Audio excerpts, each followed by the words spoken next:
الحمد للہ وکفا وسلام علی عبادہ الذین اصطفیٰ خصوصاً علی محمد مصطفیٰ صلی اللہ علیہ وسلم وعلی آلہ واصحابہ وامتہ اجمعین رب اشرح لی صدری ویسر لی امری واحلل عقدۃ من لسانی یفقہوا قولی۔ حاضرین کرام، آج ہمارا الآخرہ سلسلے کا پروگرام نمبر 11 ہے، اور علامات قیامت جو اس میں ہم سب ایک ڈویژن ہم نے کی ہے، اس کے سلسلے کا 6واں پروگرام ہے، اور آج کا عنوان ہے ملاحم۔ آخری زمانے میں نبی کریم صلی اللہ علیہ وسلم نے ہمیں خبر دی ہے کہ کچھ جنگیں ہوں گی یا کچھ جنگوں کے معاملات ہوں گے، تو ان کے بارے میں انشاءاللہ اور بھی چند متفرق علامات تھیں جو ابھی ہم نے کور نہیں کی تھیں، پچھلی دفعہ سے چل رہی تھیں، پہلے ان کو ختم کریں گے، پھر انشاءاللہ ملاحم کی طرف جائیں گے، اور ملاحم ختم کر کے تو پھر انشاءاللہ اگر موقع ملا تو مختصراً امام مہدی کا جو ٹاپک ہے اس کو بھی مختصراً آج انشاءاللہ چھیڑیں گے انشاءاللہ، اگر اللہ نے موقع دیا، اور تفصیل سے پھر اس کو اگلی دفعہ پڑھیں گے انشاءاللہ۔ تو پہلی متفرق علامت جو ابھی ہم نہیں پڑھ سکے پچھلی دفعہ، وہ تھی پہاڑوں کا اپنی جگہ سے ٹل جانا، اور ایسے عظیم حوادث اور واقعات ہونا جو پہلے کبھی دیکھے نہ گئے تھے۔ یہ طبرانی کی روایت ہے، اور شیخ البانی رحمہ اللہ نے اس کو صحیح قرار دیا ہے، اور یہ کوئی ایسی چیز نہیں ہے جو یہاں رہنے والوں کے لیے کوئی حیرانی کا باعث ہو۔ مکہ مکرمہ کے پہاڑ جو ہیں وہ تیزی سے اپنی جگہ کھوتے جا رہے ہیں، اور ان کی جگہ جو ان کو کاٹ کر توڑ کر بلڈنگ مٹیریل بنایا جاتا ہے، اور سارا معاملہ جو ہے ہم جانتے ہیں، اور دنیا میں کئی جگہ یہ ہو رہا ہے کہ پہاڑوں کو توڑ کر جو ہے تعمیر اور بڑے بڑے تعمیری اور توسیعی منصوبے جو ہیں وہ پورے کیے جاتے ہیں، سڑکیں نئی بنائی جاتی ہیں، اور بھی کئی اسباب ہو سکتے ہیں، مگر یہ پہاڑوں کو توڑ کر شہر بنانا اور ان میں توسیع اور تعمیر کرنا یہ اب ایک عام بات ہے۔ اور یہ بھی درست بات ہے کہ ایسے معاملات اب دیکھے گئے ہیں اس صدی میں خصوصاً، جو اس سے پہلے کبھی تاریخ میں الیکٹرانکس کی جو ایجاد ہے، اور جو بجلی کا جو معاملہ ہے، اور پھر ٹرانسپورٹ میں ایسی حیرت انگیز ترقیاں اسی صدی میں، یعنی 20ویں صدی میں ہوئی ہیں، کہ جو 19ویں صدی تک کوئی بتاتا تو لوگ یقین نہ کرتے ہے نا۔ اب ایئر ٹریول ہوتا ہے، اور اسپیس تک لوگ جا رہے ہیں، اور چاند پہ پہنچ گئے، اور مارس تک جو ہے، مریخ تک جو ہے انہوں نے پہنچا دی ہیں، اپنے پروبز پہنچا دی ہیں، اور بلکہ کامٹس تک پہنچ گئے ہیں بہت، اور آگے پلوٹو سے آگے انہوں نے اپنی پروبز پہنچا دی، اور بہت بڑا کچھ ہوا ہے۔ سولر سسٹم کی لمٹس کراس کرنے لگے ہیں، انسان اپنے لحاظ سے کافی آگے بھاگ گیا ہے۔ زمین پر چلنا اس کو ابھی تک صحیح طرح سے نہیں آیا، لیکن بہرحال کافی دور نکل گیا ہے۔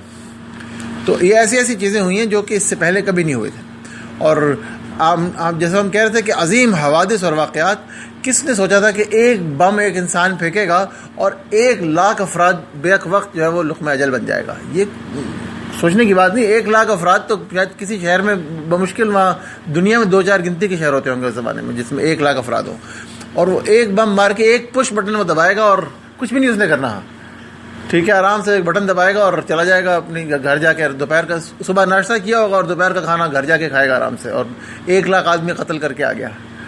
تو ایسے عجیب و غریب معاملات ہوئے ہیں، اور سمندروں کے نیچے سے سرنگیں بچھی ہوئی ہیں، اور بہت عجیب و غریب واقعات ہوئے۔ ایسے عظیم الشان جو ہے معاملات اس 20ویں صدی میں، جو پچھلی صدی گزری ہے، اس میں شروع ہوئے ہیں۔ اگلی علامت ہے، اور یہ ذرا دل تھام کے سنیں، وہ کہتے ہیں کہ مکہ المکرمہ میں بلند و بالا عمارات، سرنگیں اور زیر زمین پانی کے راستے، پانی کے پائپ تو نہیں فرمایا تھا، پانی کے راستے جو ہے وہ آپ نے فرمایا ہوگا، لیکن جو اوریجنل عربک میں، اور یہ حضرت عبداللہ بن عمرو بن عاص رضی اللہ عنہما کی روایت ہے، اور دیکھیں کیسے رسول اللہ صلی اللہ علیہ وسلم نے اس کو پریڈکٹ فرمایا، کیسے آپ کو معلوم تھا، ظاہر ہے اللہ نے ان کو بتایا تھا، اور ہو سکتا ہے اللہ نے دکھایا ہو۔ اور وہ فرماتے ہیں کہ اس وقت تم لوگوں کا کیا حال ہوگا جب تم بیت اللہ کو گرا دو گے اور اس کا ایک پتھر بھی دوسرے پر نہیں رہنے دو گے۔ تو لوگوں نے پوچھا کہ کیا ہم اس وقت اسلام پر ہی ہوں گے؟ لوگ ڈر گئے بیچارے، تو خوفزدہ تھے وہ۔ فرمایا ہاں۔ تو ان لوگوں نے پوچھا پھر اس کے بعد کیا ہوگا؟ ان کا خیال ہوگا کہ کوئی عذاب آئے گا، تو فرمایا پھر بیت اللہ کی تعمیر زیادہ احسن انداز میں کی جائے گی. یہ آپ کو معلوم ہوگا کہ یہ ابھی تو ہمارے ملک فہد کے عہد میں یہ قصہ ہوا ہے کہ بیت اللہ کی نئے سرے سے تعمیر کی گئی ہے. تو اس کے لیے ظاہر ہے پہلے تخریب کرنی پڑتی ہے پھر ہی تعمیر ہوتی ہے نئے سرے سے. کہیں اور تو لے جا کے کر نہیں سکتے, تو اس کو وہیں بنانا ہے, تو وہیں توڑا اور وہیں بنایا گیا تھا, اور اس کی زیادہ مضبوط تعمیر کی گئی ہے. یہ تو خیر ہمارے ابھی چند سال 10-20 سال پہلے کا قصہ ہے, زیادہ پرانا قصہ نہیں ہے. تو لہذا اس میں کوئی برائی نہیں ہوگی. یہ بات واضح فرما دی کہ پھر بیت اللہ کی تعمیر زیادہ احسن انداز میں کی جائے گی. پھر آگے فرمایا اور جب آپ مکۃ المکرمہ کو دیکھیں کہ اس کے پہاڑوں کے اور زمین کے نیچے سرنگیں کھودی جائیں, پہاڑوں میں سے بھی سرنگیں کھودی گئی ہیں اور زمین کے نیچے بھی ہیں, دونوں چیزوں سے ہم بخوبی واقف ہیں. اب تو حرم کے نیچے سے گزر رہی ہیں سرنگیں. اچھا, اور زیر زمین پانی کے چلنے کے راستے بنا دیے جائیں. جو زمزم لے جایا جا رہا ہے زیر زمین, زمزم اپنی جگہ سے اور خدائی تک جو لے جایا جا رہا ہے وہ سارے, اور اس کے علاوہ زیر زمین پائپ سپلائی زیر زمین ہے ساری. اور مکۃ المکرمہ کی عمارتیں پہاڑوں کی چوٹیوں سے اوپر نکل جائیں. میرا خیال ہے کہ بتانے اور سمجھانے کی کوئی حاجت ہی نہیں ہے نا اس ساری بات کی. تو سمجھ لینا کہ معاملہ قریب آ پہنچا.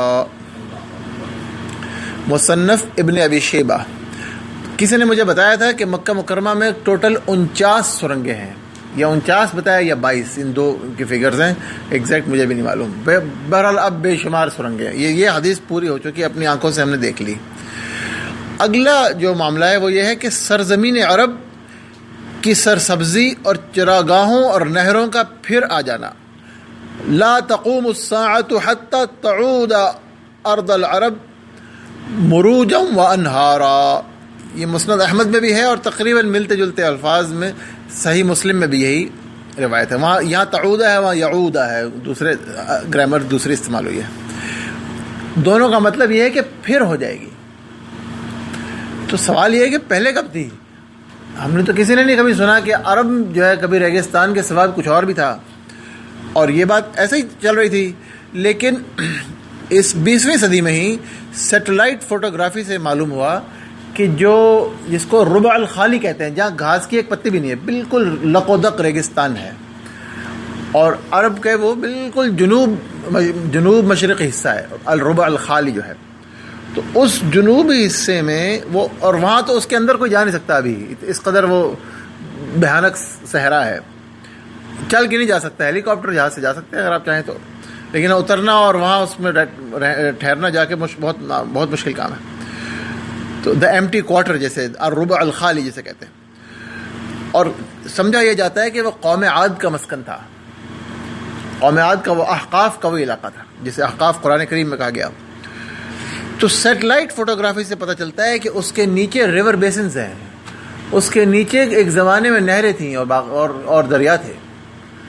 جب قوم عاد پہ اللہ کا عذاب آیا تو ہمیشہ کے لیے وہ بنجر کر دی گئی زمین. اور بہرحال یہ حدیث کا صریح معجزہ ہے کہ اللہ کے رسول نے یہ نہیں کہا کہ ہو جائے گی, یکون نہیں کہا, ٹھیک ہے, بلکہ کیا کہا, تعود, پھر ہو جائے گی. اور یہ پھر جو ہے اب ہمیں جا کے پتہ چلا بھی کہ پہلے بھی کبھی تھی, ورنہ تو کہیں آثار تو تھے نہیں. بہرحال قیامت سے پہلے جو ہے وہ سرسبز ہو جائے گی.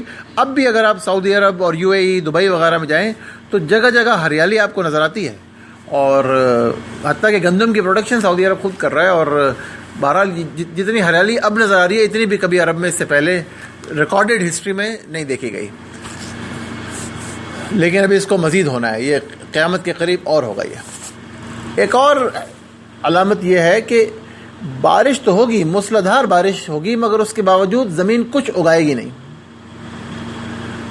اور ایک اور یہ بھی مسند احمد کی حدیث ہے اور دوسری بھی, اور اس میں اللہ کے رسول صلی اللہ علیہ وسلم نے فرمایا کہ یہی تو قحط سالی ہے. دراصل قحط سالی یہ نہیں ہے کہ بارش نہ ہو, قحط سالی یہ ہے کہ بارش ہو اور اگے کچھ نہیں, یعنی زمین سے برکت اٹھ جائے گی. برکت کا کانسیپٹ بہت اہم ہے, کبھی پڑھنے والا ہے, بھی بہت اہم کانسیپٹ ہے. اور ایک فتنہ ہوگا جو سب عربوں کو لپیٹ میں لے لے گا, اور اس کے بارے میں یہ ابو داؤد میں اور احمد اور ترمذی اور ابن ماجہ میں ہے کہ ایک ایسا فتنہ ہوگا جس کی لپیٹ میں تمام عرب آ جائیں گے, اور اس میں قتل ہونے والے جو ہیں وہ جہنم میں جائیں گے, اور اس میں زبان چلانا تلوار سے زیادہ تیز ہوگا, یا زبان کی کاٹ تلوار سے زیادہ ہوگی. کیوں جہنم میں جائیں گے قتل ہونے والے؟ یہ ہم پہلے بھی پڑھ چکے ہیں، اس سے ملتا جلتا ایک معاملہ، وہ یہ کہ کیونکہ ان کی لڑائی اس فتنے میں جو بھی لڑیں گے ان کا مقصد دنیا ہوگا یا مال کی محبت ہوگا یا عصبیت، نسل پرستی، قومیت، اس وجہ سے لڑیں گے، دین کی سربلندی یا کسی مظلوم کے دفاع کے لیے نہیں لڑیں گے۔ یہ علماء نے اس کی جو ہے تفسیر یہی کی ہے اس حدیث کی۔ نیکسٹ ہے جناب، حدیث میں آتا ہے کہ قیامت اس وقت تک قائم نہ ہوگی جب تک قحطان میں سے ایک شخص ظاہر نہ ہو جائے جو لوگوں کو اپنی لاٹھی سے ہانکے گا۔ قحطان کون ہے؟ یمنی قوم کو، یمنیوں کو قحطان بھی کہا جاتا ہے، ٹھیک ہے۔ غالباً یہ حضرت اسماعیل علیہ السلام کی ہی نسل میں سے سمجھے جاتے ہیں قحطانی عرب جو ہیں، اور یہ حدیث متفق علیہ ہے، بخاری مسلم دونوں میں ہے۔ اور لاٹھی چلانے کا، جو لاٹھی سے چلانا، یہ اکثر علماء نے یہ کہا ہے کہ یہ کنایا ہے بادشاہت یا حکومت کا، ٹھیک ہے۔ اور اس سے کچھ یہ بھی ظاہر ہوتا ہے کہ اس کی طبیعت جو ہے وہ کسی حد تک خشک یا سخت ہوگی، اس میں بادشاہت اور حکومت بھی ہے، اور لاٹھی سے ہانکنے کا مطلب ہے تھوڑا سا وہ سخت طبیعت ہوگا۔ حضرت ابن عباس رضی اللہ عنہ نے کہا ہے کہ قحطان کلہم صالح، نیک لوگ ہوگا انشاءاللہ، کیونکہ قحطان سے ہے تو امید ہے کہ وہ نیک شخص ہوگا، واللہ عالم۔ یہ حضرت ابن عباس رضی اللہ عنہ کی رائے ہے، ظاہر ہے۔ اور یہ بھی آتا ہے بعض کتابوں میں کہ، اور علماء نے لکھا ہے کہ یہ امام مہدی اور عیسیٰ علیہ السلام کے زمانے میں ہوگا۔ اب امام مہدی کے زمانے میں جو ہے وہ، اور یہ بھی آتا ہے کہ 20 سال رہے گا۔ اب امام مہدی کے زمانے میں حکمران امام مہدی ہوں گے، اور حضرت عیسیٰ علیہ السلام جب امام مہدی فوت ہو جائیں گے تو پھر عیسیٰ علیہ السلام ٹیک اوور کر لیں گے، اور امت کے حکمران عیسیٰ علیہ السلام ہوں گے۔ تو یہ قحطانی کہاں سے آ جائے گا جو لوگوں کو لاٹھی سے ہانکے گا؟ تو علماء نے لکھا ہے کہ غالباً واللہ عالم یہ پہلے امام مہدی کے نائب ہوں گے اور پھر عیسیٰ علیہ السلام کے نائب ہوں گے، ایک پاورفل نائب ہوں گے جو بہت سے اہم امور سر انجام دیں گے۔ 20 سال اس کی، بعض روایات میں 20 سال اس کی جو ہے وہ مدت بتائی گئی ہے، مگر وہ بہت زیادہ مستند نہیں ہے۔ ایک بات، ایک انٹرسٹنگ فیکٹ ہے، ویسے عرض کر رہا ہوں، یہ بھی کہا گیا ہے، کہا نہیں گیا بلکہ حقیقت ہے کہ 1979 میں جو کعبۃ اللہ میں، بیت اللہ میں جو مسجد الحرام میں بغاوت ہوئی تھی، اس میں ایک شخص تھا جو مین لیڈر تھا، ان کا جہیمان تھا، لیکن جس شخص کو لیڈر کی حیثیت سے پروجیکٹ کیا جا رہا تھا کہ یہ اب بنے گا، اس کا نام محمد بن عبداللہ قحطانی، یہ تو بہت مشہور ہے، ٹھیک ہے۔ اور واللہ عالم کہ یہ وہی، اگر یہ قحطان صالح تھے تو پھر تو یہ نہیں ہوگا، لیکن اگر صالح نہیں ہیں اور لاٹھی چلانے سے مراد لوگوں کو ویسے ہی مارنا ہے، تو اس فتنے میں 30 افراد قتل ہوئے تھے بہرحال، اور بہت سے لوگوں کو یرغمال بنایا گیا تھا، واللہ عالم۔ اور غالباً 2-2.5 ہفتے یہ قصہ چلتا رہا تھا۔ صحیح مسلم میں قحطانی کے بعد جو اگلی حدیث ہے وہ ہے کہ قیامت سے پہلے یہ ہو کر رہے گا کہ آزاد کردہ غلاموں میں سے، یعنی روایت میں آتا ہے موالی میں سے ایک شخص حکمران ہوگا، اس کے ہاتھ میں اقتدار آئے گا، یہ تو کنفرم بات ہے، اور اس کا نام جہجہ ہوگا۔ اور جہجہ جو ہے، جہجہ کا مطلب ہے سیاح، سواد سے، یعنی زور سے چیخنے والا، ٹھیک ہے۔ یہ اور قحطانی دو الگ الگ ہیں، علماء نے بالعموم کہا ہے کہ قحطانی الگ ہے، اور یہ اس کو بتایا گیا کہ یہ موالی میں سے، یہ قحطان میں سے نہیں ہے، قحطان میں سے ہوتا تو اپنے قبیلے کا بتاتے، واللہ عالم۔ علماء کے نزدیک یہ جو ہے وہ ایک اور ہے جو کہ آزاد کردہ غلاموں میں سے، غالباً ممکن ہے کہ عیسیٰ علیہ السلام کے بعد ہوگا، یہ شک یہ ظاہر کیا جاتا ہے۔ چند اور علامات بھی ہیں جن کو ہم انشاءاللہ المہدی کے ضمن میں پڑھیں گے انشاءاللہ، جو کہ بعض باتیں بتائی جاتی ہیں کہ امام مہدی کے آنے کی وہ علامتیں ہیں، وہ ہم انشاءاللہ پڑھیں گے۔ لیکن اب ہمارا مزید آج کا ٹاپک ہے ملاحم، جنگیں۔ جیسا کہ میں عرض کر رہا تھا، نبی کریم صلی اللہ علیہ وسلم نے چند جنگوں کی خبر دی ہے ہمیں جو کہ آخری زمانے میں ہوں گی، اور ملاحم ملحمہ کی جمع ہے، اور ملحمہ لکھنا ہے لحم سے، ٹھیک ہے۔ اور لحم کا مطلب ہے گوشت، ہے نا، لحم مندی کھاتے ہیں نا آپ لوگ، ہم سب کھاتے ہیں شوق سے، تو لحم کہتے ہیں گوشت کو، اور ملحمہ کو قصائی کی دکان کو بھی ملحمہ ہی کہتے ہیں، ٹھیک ہے۔ اور جنگ کو بھی ملحمہ اس لیے کہتے ہیں کہ اس میں گوشت کے ٹکڑے کٹے ہوئے جو ہیں وہ میدان میں بکھرے ہوئے ہوتا ہے. ایسے ہی ہوتا ہے نا جگہ جگہ گوشت. فرق صرف یہ کہ انسان کا گوشت ہوتا ہے وہ، یا گھوڑوں کا اور ان کا بھی ہو سکتا ہے. بہرحال تو اس وجہ سے جنگ کو ملحمہ کہا جاتا ہے. اس سے پہلے کہ آگے بڑھیں چند اہم بنیادی اصول عرض کرنا چاہتا ہوں کہ جو واقعات واضح طور پر ہو چکے ہیں اور علماء نے یقینی طور پہ ان کے بارے میں بتا دیا ہے وہ تو ہم یقین سے آپ کو عرض کر سکتے ہیں. جیسا کہ وہ آگ جو 654 ہجری میں آئی تھی وہ تو ہم اس کا سن چکے ہیں. اور بھی چند ایسے معاملات، تاتاریوں سے جنگ ہو چکی، اور بھی جو معاملات ہو چکے ہیں واضح طور پر، اس پہ تو کوئی دو آراء کی عام طور پر گنجائش نہیں ہوتی. لیکن جو واقعات اتنا واضح طور پر بھی پیش نہ آئے ہوں اس میں صرف اندازہ اور اپنے اپنے دلائل لیے جا سکتے ہیں. حتمی طور پر کوئی شخص نہیں کہہ سکتا کہ ایسا ہی ہے جیسے میں کہہ رہا ہوں. سمجھ رہے ہیں نا؟ اور کیونکہ رسول اللہ صلی اللہ علیہ وسلم نے ان جنگوں کی بعض جگہ ترتیب بتائی ہے اور بعض جگہ ترتیب نہیں بتائی. تو جو ترتیب اللہ کے رسول نے بتائی ہے اس کو تو ہم نہیں چھیڑ سکتے، سیدھی سی بات ہے، صلی اللہ علیہ وسلم. لیکن جہاں آپ نے ترتیب نہیں بتائی وہاں پر علماء نے کچھ تطبیق قائم کرنے کی کوشش کی ہے بھئی کہ اس میں یہ ترتیب ہوگی، غالباً یہ ہے، اور وہ ٹھیک بھی ہو سکتی ہے اور نہیں بھی ٹھیک ہو سکتی. ٹھیک ہے، یہ بھی جان لیں کہ نبی کریم صلی اللہ علیہ وسلم نے خبر جو دی ہے اکثر و بیشتر، بعض جگہ بہت تفصیل سے دی ہے، بعض جگہ اجمالی بات کی ہے، پوری تفصیل نہیں ہے، تھوڑا بہت بتا کر چھوڑ دیا ہے. اور یہ جان لیں کہ اگر زیادہ تفصیل بتانے میں امت کا فائدہ ہوتا تو اللہ کے رسول زیادہ تفصیل بتاتے ہیں صلی اللہ علیہ وسلم. اللہ کے رسول نے اتنا بتا دیا جتنا ہمارے اور آپ کے کام آئے گا، جتنا ہم جس سے فائدہ اٹھا لیں اور اس سے اصول سیکھ لیں بھئی تمہیں کرنا کیا ہے، اور جب معاملہ آئے تو ہمیں پتا بھی کیا کرنا ہے. اس کی کچھ مثالیں آگے آئیں گی. یہ بھی ہو سکتا ہے کہ بعض معاملے وہ نہ ہوں لیکن اس سے ملتے جلتے معاملے ہمیں پیش آئیں، ہمیں حدیث معلوم ہو، ہم کہیں بھی اس معاملے میں یہ کرنا چاہیے، اللہ کے رسول کی حدیث ہے. ٹھیک ہے، تو کیا کرنا چاہیے وہ اصول اللہ کے رسول صلی اللہ علیہ وسلم نے سکھا دیے، یہ سمجھ لیجئے. ٹھیک ہے، تو اب جو میں ترتیب عرض کروں گا میں عرض ساتھ بتا بھی دوں گا کہ یہ حدیث کی بنیاد پر ہے اور یہ جو ہے اندازہ ہے. ٹھیک ہے انشاءاللہ. تو پہلی حدیث صحیح مسلم کی ہے. فرماتے ہیں تم لوگ جزیرۃ العرب کے لوگوں سے جہاد کرو گے اور اللہ تمہارے لیے اسے فتح کر دے گا. پھر فارس یا ایران سے جہاد کرو گے اور اللہ اسے بھی فتح کر دے گا. اور پھر روم سے جہاد کرو گے اور اللہ اسے بھی فتح کر دے گا. اور پھر تم دجال سے جہاد کرو گے اور اللہ اسے بھی فتح کر دے گا. یہ ترتیب ہے غالباً. ایسے ہی ہوا، ایسے ہی ہوا، اور اب دجال باقی ہے نا. ایران تو فتح ہو چکا ہے، روم فتح ہوا تھا، پھر بہت سے حصے اس کے مسلمانوں کے ہاتھ سے نکل گئے ہیں. شاید اللہ پاک کرے کہ ایک بار پھر وقت آئے کہ اللہ اس کو مسلمانوں کے ہاتھ میں فتح کرے.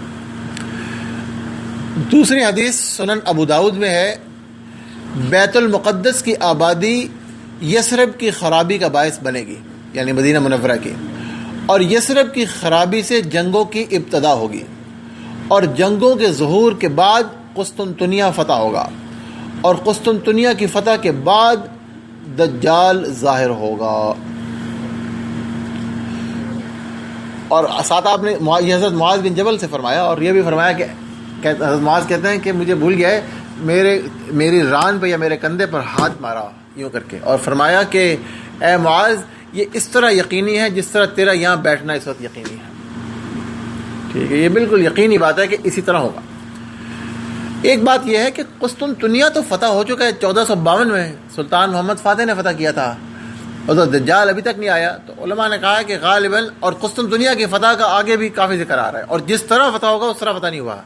جس طرح حدیث میں آ رہا ہے کہ اس طرح فتح ہوگا، سلطان محمد فاتح نے اس طرح فتح نہیں کیا، تو کسی اور طرح کیا ہے. تو غالباً ایک بار پھر یہ مسلمانوں کے ہاتھ سے نکل جائے گا. اور اگر کہا جائے کہ بعمل مسلمانوں کے ہاتھ سے نکل جائے گا تو یہ تو اتا ترک کے ہونے کے بعد ہوا ہی ہے فی الواقع، کہ تقریباً 70-80 سال جو ہے وہ، بلکہ 70-80 سال سے زیادہ وہ ان لوگوں کے ہاتھ میں تھا جو اسلام کو ایکچولی برا سمجھتے تھے، اور نام تو اپنے مسلمانوں والے رکھے ہوئے تھے مگر نماز پہ اور اذان پہ اور بالکل دین کے شاعر پہ پابندی لگائی ہوئی تھی. واللہ عالم، وہ ہم پڑھیں گے آگے انشاءاللہ. یہ تیسری حدیث بھی حضرت ذی مخبر یا ذو مخبر ایک ہی معنی ہے، رضی اللہ عنہ صحابی رسول ہیں اور سنن ابو داؤد میں ہی ہے. یہ ذرا غور سے سنیں. فرماتے ہیں تم روم سے صلح کرو گے، امن پر صلح، اور دونوں مل کر ایک اور دشمن سے جنگ کرو گے. کوئی تیسرا دشمن ہے، رومی نہیں ہے. اچھا رومی کون ہوتے ہیں؟ پہلا سوال تو ہے رومی کون ہوتے ہیں؟ رومی نبی کریم صلی اللہ علیہ وسلم جب رومی فرماتے ہیں تو کسی نے کہا عیسائی، ٹھیک کہا ہے، لیکن مراد ہوتی ہے عیسائی جو یورپین ڈیسینٹ کے ہوں، کوکیشین جن کو ہم کہتے ہیں نا، کوکیشین نسل. آپ سمجھ لیجیے یورپین ڈیسینٹ کے رومی. اس میں امریکی بھی آ جاتے ہیں، کینیڈین بھی آ جاتے ہیں، اور آسٹریلین بھی آ سکتے ہیں. یہ سب یورپین نسل کے عیسائی ہیں، ایسے ہی ہے نا. تو یہ سب اس میں آ گئے. تم روم سے صلح کرو گے، امن پر صلح، اور دونوں مل کر ایک اور دشمن سے جنگ کرو گے. یعنی یہ نہیں ہوگا کہ بھی جنگ کر رہے تھے اور پھر روک کے صلح کر لی، بلکہ امن کی حالت میں ایک صلح ہوگی. اس وقت مسلمانوں اور روموں کی اس وقت جنگ نہیں چل رہی ہوگی، اور ایک صلح ہوگی، اکٹھے ہوں گے کسی معاملے میں اور تیسرے دشمن سے جنگ کریں گے جو تمہارے پیچھے کی جانب ہوگا. من ورائکم، حدیث میں ترجمہ کرنے والوں نے لکھا ہے وہ تمہارے پیچھے کی جانب ہوگا. تم فتح پاؤ گے اور غنیمت حاصل کرو گے اور سلامت رہو گے. یہ حدیث کا پارٹ 1 ہے، پہلا حصہ ہے حدیث کا. تو اس کے بارے میں یہ شک ظاہر کیا جاتا ہے کہ اس سے پہلے یہ ہو چکا ہے. اس پارٹ پہ رکتے ہیں ہم اور اس کا انالیسس کرتے ہیں. اس کا تجزیہ یہ ہے کہ تاریخ میں یہ بات ہوئی ہے کہ مسلمانوں اور عیسائیوں نے مل کر دوسرے عیسائیوں سے جنگ کی ہے. عیسائیوں نے مسلمانوں کا ساتھ دیا. مثال کے طور پہ جب طارق بن زیاد نے اسپین فتح کیا تو عیسائیوں کے ایک کاؤنٹ نے، جو ایک سردار تھا ان کا، اس نے طارق بن زیاد کا ساتھ دیا کیونکہ اس کے ساتھ بہت زیادتی کی تھی. وقت کے بادشاہ نے اس کو کچھ گریونسز تھیں، اس کو تکلیفیں تھیں، اس نے طارق بن زیاد کا ساتھ دیا. یہ ہو چکا ہے. یہ بھی ہو چکا ہے کہ بعض مسلمانوں نے عیسائیوں کے ساتھ مل کر دوسرے مسلمانوں پر جنگ مسلط کی، غداری کی. ایک سے زیادہ دفعہ ہو چکا ہے، کئی دفعہ ہو چکا ہے. ٹھیک ہے. اس کی ایک مثال بایزید یلدرم نے جب ویانا پہ حملہ کیا تو اس کی پشت پہ تیمور لنگ نے عیسائیوں کے ساتھ مل کر اس پر اٹیک کیا. صفویوں نے بھی ترک عثمانی سلطنت پر، صفویوں نے جب وہ حملہ کر رہے تھے یورپ میں تو پشت سے خنجر گھونپا صفویوں نے. ٹھیک ہے. ایران کے بادشاہوں نے. اور خود ہمارے ہندو پاک میں ٹیپو سلطان کے خلاف نظام دکن جو تھا وہ مسلمان تھا، جو بھی تھا اس نے انگریزوں کا ساتھ دیا تھا. یہ تو ہوا ہے. مگر تاریخ میں یہ بات نہیں نون کہ عیسائی اور مسلمان مل کر کسی تیسرے سے لڑے ہو، یہود سے یا بدھ مت والوں سے یا واللہ عالم کون سا تیسرا ہو، ہے نا. یہ نون بات نہیں ہے، میرے علم میں نہیں ہے، اور جہاں جتنا میں نے پڑھا ہے لٹریچر اس میں یہ بات کہیں نہیں ملی. ہاں یہ معاملہ پہلی دفعہ 1979 27 دسمبر کو یہ قصہ ہوا کہ ایک سلطنت تھی دنیا میں، اس دنیا کی سب سے بڑی سلطنت تھی، اور کہتے ہیں کہ تاریخ انسانی کی پوری ریکارڈڈ ہسٹری میں سیکنڈ گریٹسٹ سلطنت تھی چنگیز کی سلطنت کے بعد. اس کا نام تھا USSR. یہاں بہت سے لوگ وہ بیٹھے ہیں جن کی پیدائش سے پہلے وہ سلطنت ختم ہو گئی. ٹھیک ہے. لیکن ایک سلطنت تھی جس کو سوویت یونین کہا جاتا. سوویت یونین نے افغانستان پر حملہ کیا تھا، اپنی فوجیں اتاری تھیں. حملہ ظاہراً تو کہا تھا جی وہ بلایا حکمرانوں نے، لیکن بہرحال وہ بہانہ تھا. تو یہ ایک جنگ تھی جو تقریباً اگلے 9.5 سال جاری رہی. ٹھیک ہے. 1979 دسمبر سے شروع ہوئی، 9.5 سال جاری رہی. اس میں مسلمانوں کا ساتھ عیسائیوں نے دیا. امریکہ اور یورپ یہ مسلمانوں کے پشت پناہ رہے. انہوں نے اسلحے سے اور بھی جو بھی ان کی معاملے تھے ان سے حمایت کی. حتیٰ کہ 1989 15 فروری کو سوویت یونین کو نکلنا پڑا افغانستان سے.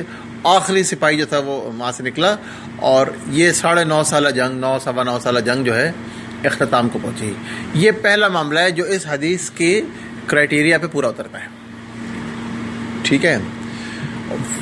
اکٹھے بھی ہوئے اور فتح بھی پائی اور وہ سب ہو گیا. اور ہاں ہے وہ بہت اچھی بات کی آپ نے. اگر نقشے پہ دیکھیں تو وہ ہماری پشت پہ ہے. وہ ہے بھی پیچھے نارتھ کی جانب واقع ہے. ٹھیک ہے. وہ شمال کی جانب واقع ہے. تو نقشے پہ وہ مسلمانوں کے اور عیسائیوں کے پشت پہ واقع ہے. بالکل ٹھیک بات کی. اچھا جی, تو یہ پہلا پارٹ تو اس پہ پورا اترتا ہے. اب ذرا آگے چلتے ہیں. آگے اللہ کے رسول صلی اللہ علیہ وسلم فرماتے ہیں کہ حتیٰ کہ تم ایک ٹیلوں والی سرسبز زمین میں اترو گے. اس میں ٹیلے ہوں گے, یعنی چھوٹی پہاڑیاں. ٹیلے سے مراد ہے چھوٹی پہاڑیاں, اور بڑی سرسبز ہوگی. وہاں ایک عیسائی صلیب بلند کر کر کہے گا کہ صلیب کو فتح ہوئی. تو مسلمانوں میں سے ایک آدمی غضبناک ہو کر صلیب کو توڑ ڈالے گا. اور جو لفظ نبی کریم صلی اللہ علیہ وسلم نے استعمال فرمایا ہے, اس کا ایک معنی یہ بھی ہو سکتا ہے کہ وہ اس عیسائی کو مارے گا.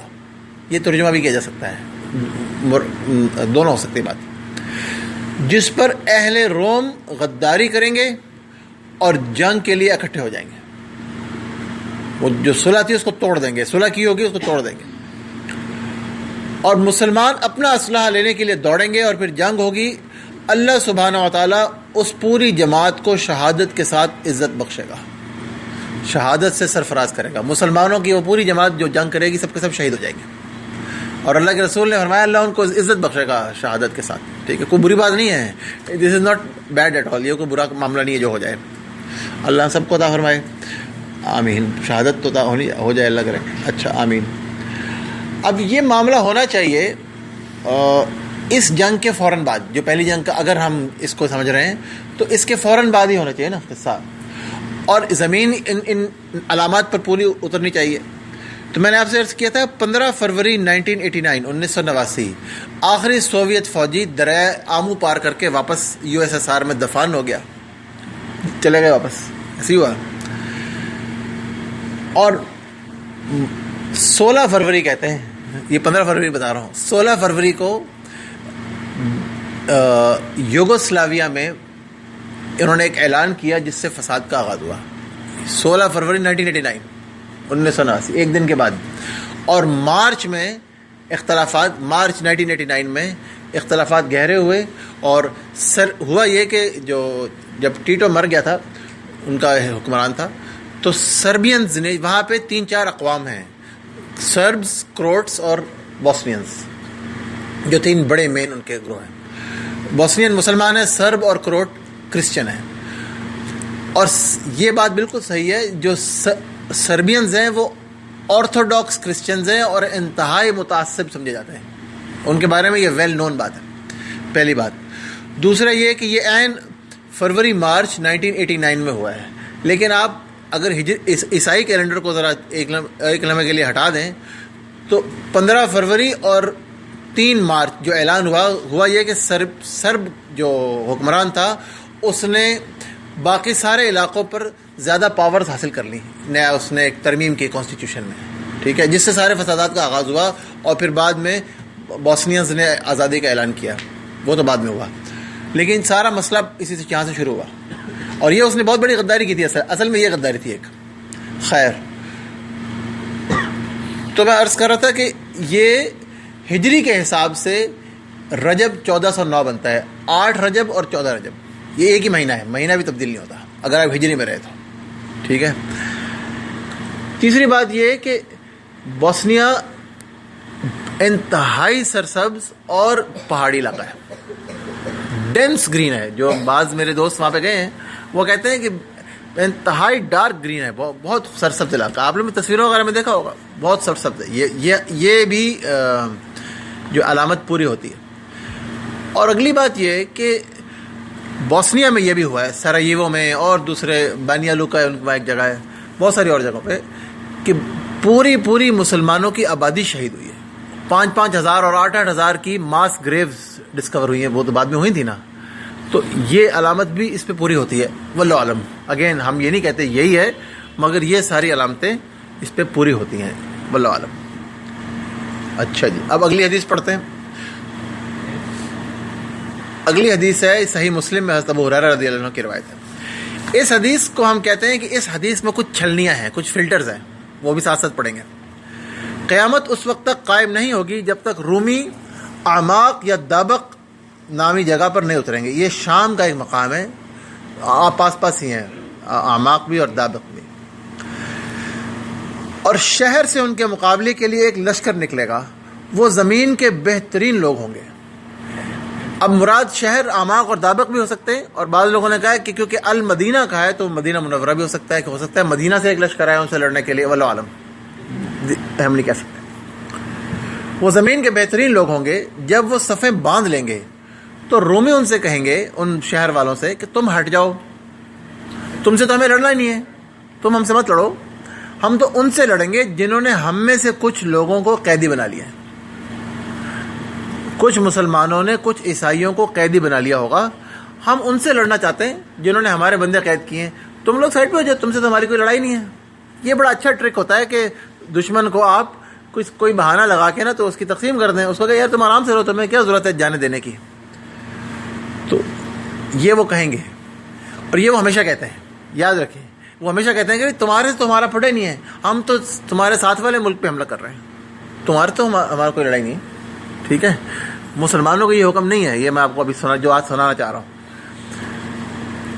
مسلمان کیا کہیں گے کہ واللہ ہم اپنے بھائیوں کو کبھی تمہارے مقابلے کے لیے اکیلا نہ چھوڑیں گے، سمجھے؟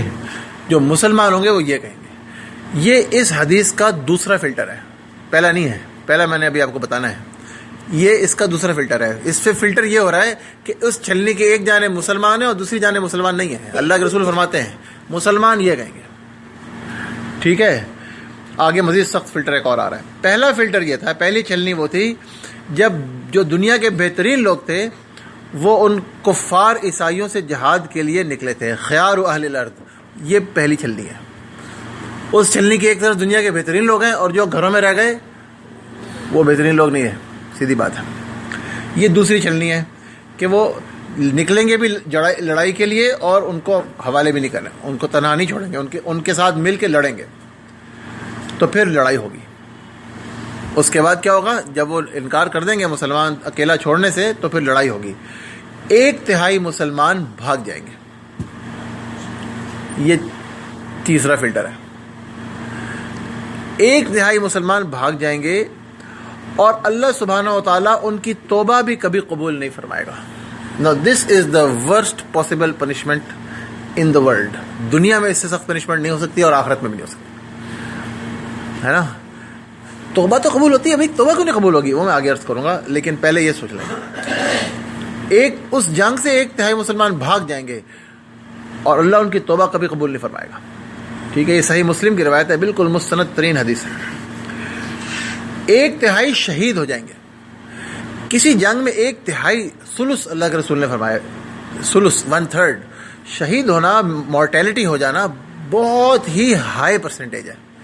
جنگ میں عام طور پہ 1% سمجھا جاتا ہے، پوری فوج کا 1% اگر مر جائے نا تو یہ بہت بڑی تعداد سمجھا جاتا ہے، اور 3 to 5% سے زیادہ اگر ہو جائے، مور دین 5% ہو جائے تو یہ میجر کیجویلٹی ہے، ٹھیک ہے۔ جو ملٹری فگرز ہیں، آپ کو یاد ہوگا غزوہ بدر میں فرشتوں کے ہوتے ہوئے اور پورا اللہ کے رسول صلی اللہ علیہ وسلم موجود تھے، اور ان کے 1000 میں سے تقریباً 70-80 بندے جو ہے وہ قتل ہوئے تھے، اور 70 کہا جاتا ہے نا، اور اگر آپ اس کو زیادہ بھی کر لیں گے بھی 70 کثرت بتاتا ہے تو 80 100 150 ہوں گے، اس سے زیادہ نہیں ہوں گے، 10-15% سے زیادہ نہیں تھے۔ 1/3 قتل از اے ویری ریئر فینومینا، لیکن وہ اتنی مشکل جنگ ہو کہ 1/3 مسلمان شہید ہو جائیں گے۔ وہ اللہ کے نزدیک افضل الشہداء ہوں گے، وہ اللہ کے نزدیک بہترین شہداء ہوں گے، اور 1/3 فتح پائیں گے، اور وہ 1/3 کبھی پھر فتنے میں مبتلا نہیں ہوں گے۔ کیسی بشارت ہے دیکھیں، کہ اس کے بعد پھر وہ کبھی فتنے میں مبتلا نہیں ہوں گے، سبحان اللہ۔ اور پھر وہ قسطنطنیہ فتح کر لیں گے، اسی اثنا میں کہ وہ مال غنیمت تقسیم کر رہے ہوں گے، اور زیتون کے درختوں کے ساتھ انہوں نے اپنی تلواریں لٹکائی ہوئی ہوں گی، کہ شیطان ان میں زور سے پکارے گا کہ تمہارے پیچھے تمہارے اہل و عیال میں مسیح دجال آ گیا، تو وہ سب کچھ چھوڑ کر وہاں سے نکلیں گے، تو پتہ چلے گا کہ وہ خبر جھوٹی ہے۔ لیکن جب وہ شام پہنچیں گے، یعنی قسطنطنیہ سے جب شام پہنچے، قسطنطنیہ آپ کو معلوم ہے کہاں ہے؟ قسطنطنیہ استنبول ہے۔ استنبول ترکی کے بالکل ویسٹرن موسٹ پارٹ ہے۔ ترکی تقریباً 90% جو ہے وہ ایشیا میں ہے، اس کا آخری 8-10% جو ہے یورپ میں ہے، جو بالکل استنبول یورپ میں، بائی دا وے یہ یاد رکھیے، وہ اس کا یورپین پارٹ ہے۔ جو آبنائے باسفورس ہے، جس کو باسفورس اسٹریٹ کہتے ہیں، وہ ڈیوائڈ کرتی ہے ترکی کے اس حصے کو اس حصے سے، ٹھیک ہے. تو وہ پورا ترکی کراس کر کے جب شام پہنچیں گے تو وہ واقعی نکل آئے گا دجال، ٹھیک ہے جی. یہ حدیث آگے بھی ہے لیکن وہ حضرت عیسیٰ علیہ السلام اور دجال کے ٹائم سے متعلق ہے، تو میں اس کو آج کور نہیں کر رہا ہوں، اگلی دفعہ جب یہ پڑھیں گے معاملہ تب کریں گے. میں آپ سے عرض کر رہا تھا کہ اس حدیث کا جو تیسرا فلٹر ہے وہ ہے کہ وہ بھاگنے والے جن کی پھر توبہ کبھی قبول نہیں ہوگی. اس حدیث سے اصول معلوم ہوا کہ یہ معاملہ کس قدر اہم ہے. کفار اور مسلمانوں کے درمیان جنگ میں کفار کا ساتھ دینا اس قدر بڑا معاملہ ہے. شیخ بن باز، شیخ ابن عثیمین، شیخ محمد بن عبد الوہاب، ان سب نے رسالہ لکھا ہے. اس رسالے میں لکھے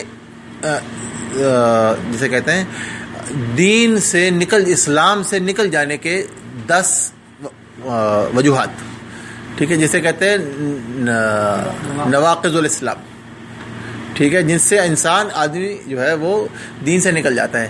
ان میں سے 8ویں نمبر پر غالباً محمد بن عبد الوہاب رحمہ اللہ نے سب سے پہلے لکھا تھا، یا ابن تیمیہ نے لکھا ہوگا. وہ 8ویں نمبر پر نقل کرتے ہیں کہ کفار اور مسلمانوں کی جنگ میں کفار کا ساتھ دینا. یہ کام کرتے ہی وہ شخص یا وہ گروہ دین سے نکل گیا. سمجھ لیں نا. اس کے دلائل ہیں، انہوں نے تو علماء ہیں تو قرآن کریم کی کئی آیتوں کے دلائل دیتے ہیں. میں آپ کو صرف اتنا بتا رہا ہوں، اس میں بے شمار دلائل ہیں. دلائل کی کوئی شک و شبہ والی بات ہی نہیں ہے. یہ 10 نواقض اسلام میں سے ہے، اور ایسا نواقض ہے کہ پھر ان کی توبہ بھی قبول نہیں ہوگی. اچھا، اب سوال یہ ہے کہ توبہ کیوں نہیں قبول ہوگی؟ آپ کو یاد ہوگا، میں کیوں اسی ساری بات آپ کو عرض کر رہا ہوں کہ یہ بعین ہی یہ واقعہ اعماق میں پیش نہیں آیا، لیکن یہ سارا واقعہ ہمارے وطن عزیز کے مغربی پڑوس میں جو ملک واقع ہے وہاں سارا واقعہ پیش آیا. اور بالکل یہی ہوا کہ بہت سے لوگ بھاگ گئے اور انہوں نے کہا بھی ہم تو نہیں تمہارا ساتھ دیں گے. اور نہ صرف بھاگ گئے بلکہ آگے بڑھ کر وہ کفار سے مل گئے. چلو بھاگ جاتے تو بھی کافی تھا، لیکن آگے بڑھ کر کفار کے ساتھ اتحادی بن گئے. تو اس چیز کی ہمارے دین میں کوئی گنجائش نہیں ہے. سمجھ لیجئے یہ بہت ہی بڑا عظیم الشان ایک ایرر ہوا ہے، بلنڈر ہوا ہے. خیر، اب سوال یہ ہے کہ توبہ کیوں نہیں قبول ہوگی؟ اب معافی مانگ لیں، توبہ ہو جائے گی. آپ یقین کریں حضرات، یہ میں آپ کو ایک ذاتی بات عرض کر رہا ہوں. میں نے سال ہا سال مدتوں اس بات پر غور کیا اور مجھے سمجھ نہیں آئی کہ یا اللہ توبہ کیوں نہیں قبول ہوگی ان کی. ٹھیک ہے، حتیٰ کہ مجھے یہ سمجھ آئی جا کر کہ آپ آج پاکستان کا سارا میڈیا اٹھا لیں، سارا پریس اٹھا لیں، جو ٹی وی اور نیٹ، جو اب آپ کو اس کا تصور بھی نہیں ملے گا الا ماشاء اللہ کہ ہم نے کوئی غلط کام کیا تھا. اس بات کی ریکگنیشن ہی نہیں ہے کہ یہ ایک غلطی ہم سے ہوئی ہے، اس پہ ہمیں توبہ کرنی چاہیے اور اس سٹیپ کو جو ہے ریٹریکٹ کرنا چاہیے، اس سٹیپ کو ریکٹیفائی کرنا، ہمیں اس کو ٹھیک کرنا چاہیے. یہ بالکل خیال دلوں سے نکل گیا ہے، یہ ہے ہی نہیں، ہے نا، کسی سطح پہ نہیں ہے، نہ سرکاری سطح پر، نہ دانشوروں کی، نہ ٹاک شوز میں. بھولے سے بھی خیال نہیں آتا کہ ہم اس کے برخلاف بھی کچھ کر سکتے تھے. تو پھر جب توبہ تو تب ہوتی ہے نا جب ندامت ہو. جب ندامت ہی نہیں ہے تو پھر توبہ کیسے ہوگی؟ اب بالکل اس پر کوئی ندامت نہیں ہے. اچھا، یقین میں آپ کو عرض کرتا ہوں کہ اب وہ ہماری جنگ بن گئی ہے. حالانکہ ہماری جنگ میں جو ہم نے کولیشن سپورٹ فنڈ کے نام پر 2014 میں 916 ملین، تقریباً $1 بلین امریکہ نے ہمیں پرووائڈ کیے. ٹھیک ہے، یہ پاکستانی سفیر کا بیان ہے، نیٹ پہ جائیں سرچ کر لیں. اس نے اوپنلی فخر سے کہہ رہے ہیں نا، اب اس پہ شرمندگی نہیں رہی، اس پہ فخر ہو گیا ہے کہ بھئی ہم تو سپر پاور کے اتحادی ہیں. $916 ملین صرف 2014 میں لیے تھے، اور 2014 میں ہزاروں بے گناہ افغانیوں کا خون اپنے سر پہ لیا. 57,000 سارٹیز 7 اکتوبر 2001 سے دسمبر 2001 تک، 2.5 ماہ میں 57,000 سارٹیز پاکستان سے اڑ کے افغانیوں پر بمباری کرنے گئی، جس میں عام نہایت عوام زیادہ تر تو وہی تھے. ٹھیک ہے، ترقی کے بہت دعوے ہیں مگر ہمارے ملک میں اب امن و امان نام کو نہیں ہے.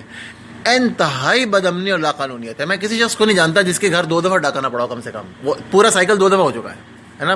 کراچی والے شاید 3 دفعہ والے ہو، اب اکثر ایسا ہی ہے. ٹھیک ہے، موبائل سنیچنگ، ڈاکے، درندگی اپنی انتہا کو بچوں کے مرڈرز، 100 بچے مارے جا رہے ہیں آپ، اور گردوں کی خرید و فروخت، پتہ نہیں کیا کیا ہمارے ملک میں ہو رہا ہے.